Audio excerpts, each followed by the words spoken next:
My name is Peter Goetje. I'm a director of the Nordic Cochrane Center in Copenhagen and professor of research design and analysis at the University of Copenhagen. 2 years ago, I found out that our prescription drugs are the third leading cause of death after heart disease and cancer. Our drugs kill around 200,000 people in America every year, and half of these people die while they do what their doctors told them. So they die because of the side effects. The other half die because of errors. And it's often the doctors that make the errors, because any drug may come with 20, 30 or 40 warnings, contraindications, precautions, and so on. No doctor in the world knows about all this. So they give patients drugs that they should not have given them, that interact dangerously with other drugs or food items or so on. And then the patients die. That's the other half. So the other thing I found out 2 years ago was that much of what the drug industry does fulfills the criteria for organized crime in US law. And they behave in many ways like the mafia does. They corrupt everyone they can corrupt. They have bought every type of person, even including ministers of health in some countries. So there is a huge amount of corruption. In my country, for example, Denmark, we are regarded as having very little corruption. But yet we have thousands of doctors on industry payroll, although we are just 20,000 doctors. So this is an effective kind of corruption. The drug industry buys the professors first, then chiefs of department, then other chief physicians and so on. They don't buy junior doctors. So when several thousands are on industry payroll, it's really, really bad. And that's why I wrote my book, Deadly Medicines and Organized Crime, How Big Pharma Has Corrupted Healthcare. I hope to convince patients not to take so many drugs, because so many die from the drugs they take. In my country, people take so many drugs that every single citizen can be in treatment with 1.5 drugs from they are born till they die. This is incredible. And drugs are not that helpful.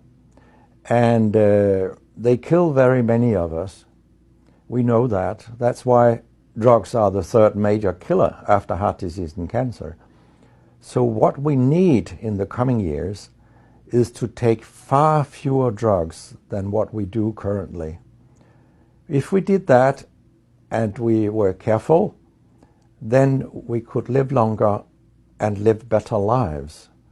Because drugs have many side effects, and patients often don't realize that when they become worse, that it could be a side effect of the drug, which they continue taking because that's what their doctors tell them. So when I was a specialist in internal medicine, what I very often did was that I stopped a lot of drugs, particularly in elderly people, and it's quite revealing to see a bedridden elderly person come into your ward, and when you stop the drugs, I mean, that person becomes many years younger.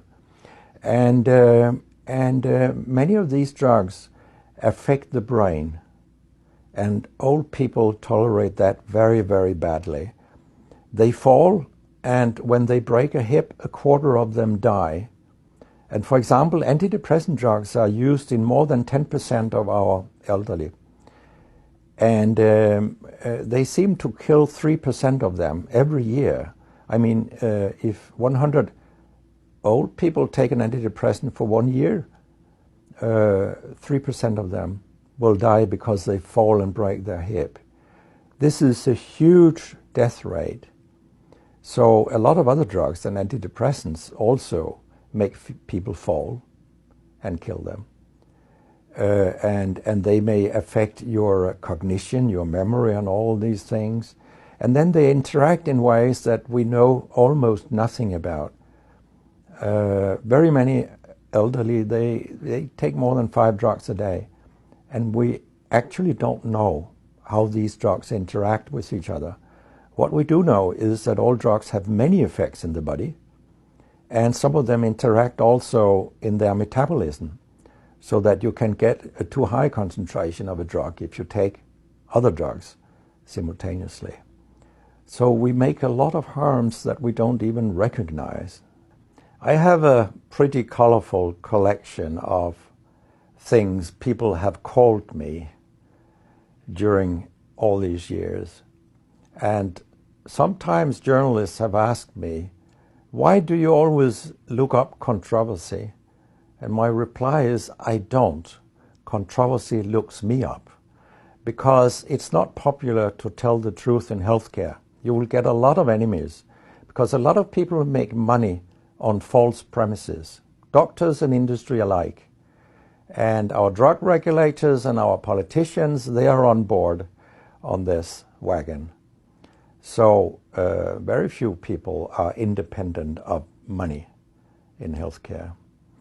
And of course,